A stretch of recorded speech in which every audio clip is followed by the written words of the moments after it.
भारतीय न्याय संहिता की एक धारा है, धारा 296, जिसके तहत अश्लीलता फैलाने वाले आरोपियों को सजा दी जाती है। यही वो धारा है जिसके तहत रणवीर इलाहाबादिया उर्फ बियर बाइसेप्स पर एफआईआर दर्ज की गई थी। वजह थी कि उन्होंने समय रैना के शो में अश्लील बातें की थी।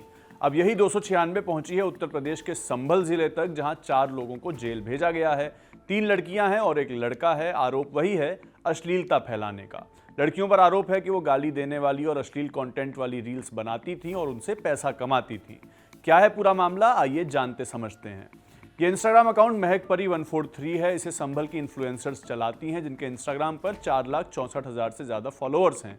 इन्हें देखने वाले कई लोग हैं, रील्स वायरल होती हैं, सैकड़ों कमेंट्स भी आते हैं।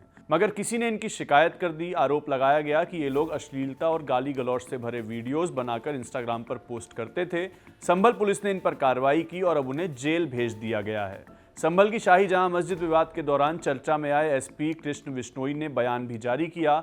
उन्होंने बताया कि ये लड़कियां हैं मेहरुन्निसा उर्फ परी, महक, हिना को गिरफ्तार किया गया है और एक जर्रार नाम के आदमी की भी इसमें गिरफ्तारी हुई है।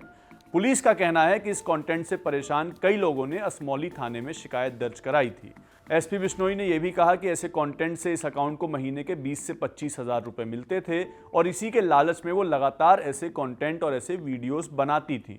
पुलिस ने लड़कियों के खिलाफ बीएनएस की धारा 296B और आईटी एक्ट 67 के तहत मुकदमा दर्ज किया है। 296B है अश्लीलता फैलाने का आरोप और आईटी एक्ट की धारा जो 67 है वो भी ऑब्सीन कंटेंट के बारे में सजा देने की ही बात करती है। पूरी जानकारी एसपी बिश्नोई ने भी दी है। उन्होंने क्या कहा है आप भी सुनिए। जनपद संभल के थाना असमौली क्षेत्र में पिछले कई दिनों से कुछ लड़कियों के द्वारा गाली गलौज करके वीडियो वायरल किए जा रहे थे, अश्लीलता फैलाई जा रही थी। इस बात की सूचना जब थाना असमौली पे दी गई, पुलिस को द्वारा तुरंत उस इंस्टाग्राम आईडी को से ट्रेस किया गया कि कौन लोग हैं जिनके द्वारा ये कृत्य किया जा रहा है। इसमें महक को परी 143 नाम की आईडी है। जब पुलिस के द्वारा पता किया गया तो इसमें ये मेहरुन्निसा उर्फ परी, महक, हिना और जर्रार आलम नाम के इन 4 लोगों के द्वारा ये अकाउंट है, ये चलाया जा रहा था। प्रति माह इनको 25 से 30 हजार रुपए की इनकम होती थी।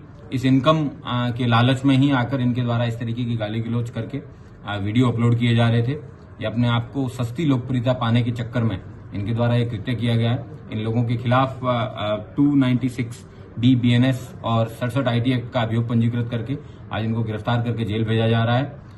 सभी उन लोगों से जो लोग सस्ती लोकप्रियता पाने या इंस्टाग्राम अश्लीलता फैलाते हैं, उन सबसे अनुरोध है कि इस तरीके के कृत्य ना करें। हर व्यक्ति का फंडामेंटल राइट है कि वो व्यक्ति अपनी एक्सप्रेशन, अपनी बातें कह सके दुनिया के अंदर, लेकिन उस पे भी वो एब्सोल्यूट इन नेचर नहीं है, उस पे भी कुछ रोक है और ये इस तरीके की रोक समाज के अंदर लोकलाज, मोरालिटी और इन सब चीजों को ध्यान में रखते हुए की जानी चाहिए। Thank you. ये तो हुई खबर। अब बात करते हैं महक परी 143 नाम के इस अकाउंट की। यह है वो इंस्टाग्राम अकाउंट जहां पहला पोस्ट मई 2024 में किया गया था। अब तक इस अकाउंट पर 500 से ज्यादा फोटोज और वीडियो शेयर किए जा चुके हैं। इसी नाम का एक यूट्यूब चैनल भी है जिस पर 4000 से ज्यादा सब्सक्राइबर्स हैं। अलावा इसके एक फेसबुक पेज है आलम हिना नाम का, जिसके 7.5 लाख से ज्यादा फॉलोअर्स हैं। इन चैनल्स का कंटेंट क्या है, साफ शब्दों में कहें तो ये 18+ एडल्ट जोक्स हैं जिनमें गालियां भी हैं। इसी को आमतौर पर अश्लीलता कहा जाता है, जो कि इस केस में भी कहा गया है। मगर यहाँ एक पहलू और है कि जिस तरह का कंटेंट महक परी 143 के अकाउंट पर शेयर किया जा रहा था, वैसा कंटेंट उल्लू टीवी, मौज ऐप और ऐसे कई प्लेटफॉर्म से भी शेयर होता है और धड़ल्ले से होता है। लाखों की संख्या में लोग उसे कंज्यूम करते हैं, लेकिन वो एक बड़ी इंडस्ट्री है।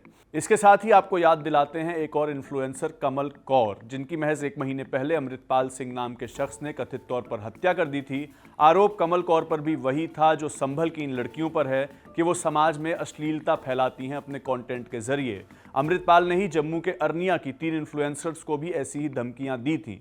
संभल के एसपी कृष्ण बिश्नोई ने अपने बयान में कहा है कि हर व्यक्ति का मूलभूत अधिकार है, यानी फंडामेंटल राइट है कि वो अपनी भावनाओं को व्यक्त कर सकता है, अपनी बातें रख सकता है, लेकिन इसमें भी कुछ पाबंदियां हैं। ये फ्रीडम एब्सोल्यूट नहीं है, उसका भी ध्यान रखा जाना चाहिए। तो अंत में सवाल आपसे है कि 18+ या ऑब्सीन कंटेंट बनाने वाले किसी शख्स को जेल भेजना कहां तक सही है? आपकी क्या राय है? हमें कमेंट सेक्शन में जरूर बताइए। मेरा नाम सत्यम है, कैमरे के पीछे हैं आनंद। बाकी तमाम खबरों के लिए देखते रहिए खबरगांव। शुक्रिया।